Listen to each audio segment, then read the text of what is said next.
This is OwlUp, where learning happens in minutes, not hours. For a deeper journey, explore all our courses at owlup.co. Now, let's dive in.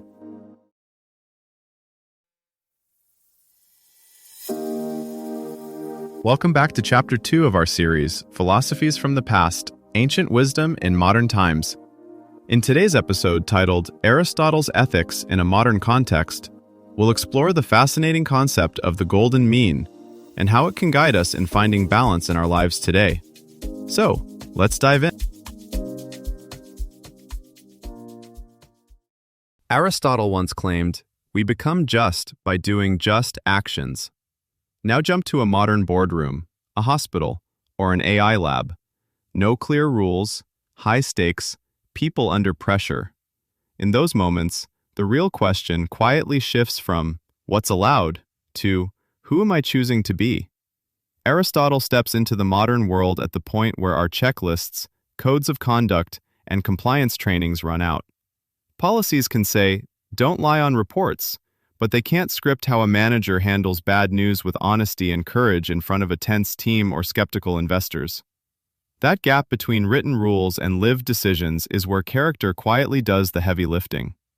In ethics today, we often debate which rules to follow or which outcomes to maximize. Aristotle pushes a different question into the meeting. Which traits are you rehearsing with this choice? Cowardice or courage? Vanity or proper ambition? Flattery or genuine respect? Contemporary research on character strengths and human flourishing suggests this isn't ancient moral poetry. It's measurable, practical, and oddly predictive of who thrives in complex modern systems. Instead of handing us a rulebook, Aristotle hands us a training plan. He talks about phronesis, practical wisdom, as the capacity to read a messy situation and still steer toward what's genuinely worth doing. That matters in places Aristotle never dreamed of: algorithm design meetings, ESG debates, whistleblower hotlines, remote-first teams. Modern psychology quietly backs him up.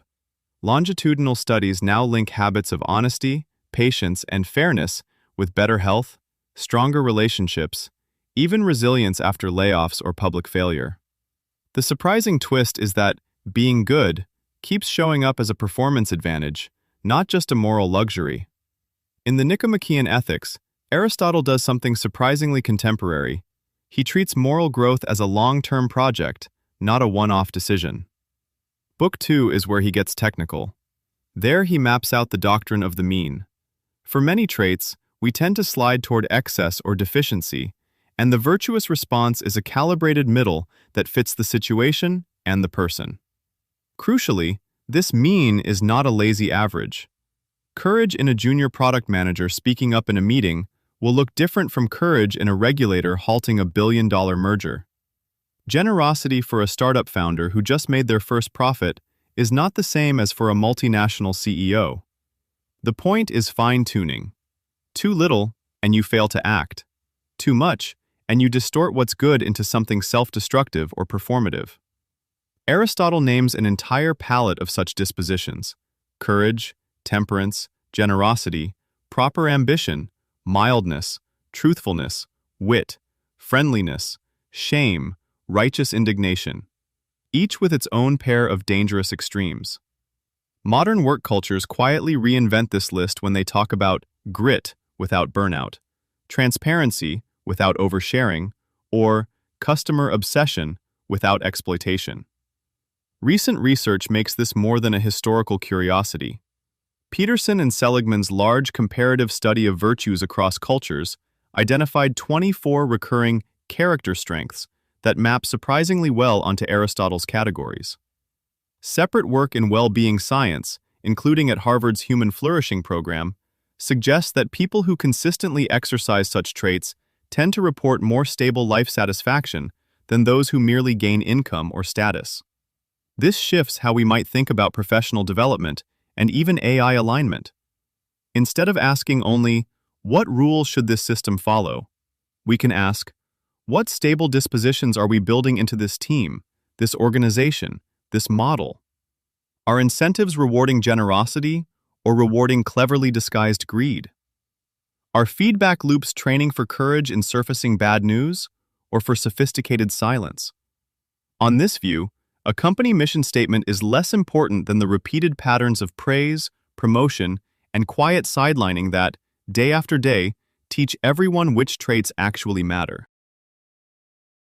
A software team debating whether to ship a flashy but unstable feature faces more than a technical choice.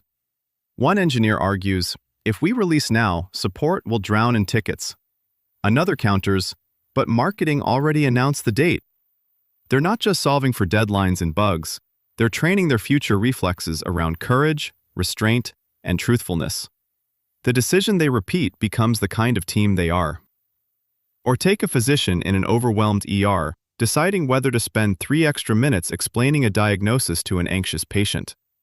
No guideline forbids moving on quickly, metrics reward speed. But those 3 minutes, chosen again and again, slowly form a disposition toward seeing patients as partners rather than problems. Even AI labs, when they reward those who raise safety concerns instead of sidelining them, are effectively choosing a house style of moral response. Over years, that style can harden into a culture that either surfaces risks early or buries them until they explode. Aristotle's lens quietly reshapes how we design systems. A city that measures only crime rates funds more patrol cars, one that also tracks trust funds libraries and parks. Schools that grade solely on tests train tactics. Those that reward long-term projects train judgment under pressure. Even social apps could shift from clicks to reliability streaks, nudging users toward being the person others can safely rely on when stakes rise. Aristotle's question lingers wherever checklists feel too thin. Not, is this allowed, but, what kind of future am I rehearsing? One way to read his ethics now is as a design brief, for workplaces, platforms, even AI, where policies are just scaffolding, and the real structure is the steady pattern of traits we reward when no one is keeping score. Here's your challenge this week. Pick one virtue Aristotle talks about, like courage, temperance, self-control with pleasures, or generosity, and deliberately practice its golden mean once a day for the next 5 days in a real situation: work, family, social media, or money. Each day, before you act, ask yourself Aristotle's 2 questions. What would be the excess here? And what would be the deficiency? And then choose the middle course on purpose. At the end of each day, rate yourself from 1 to 5 on how closely you hit that mean in that specific situation, and aim to improve your score by at least 1 point by day 5. This was OwlUp, your daily step forward.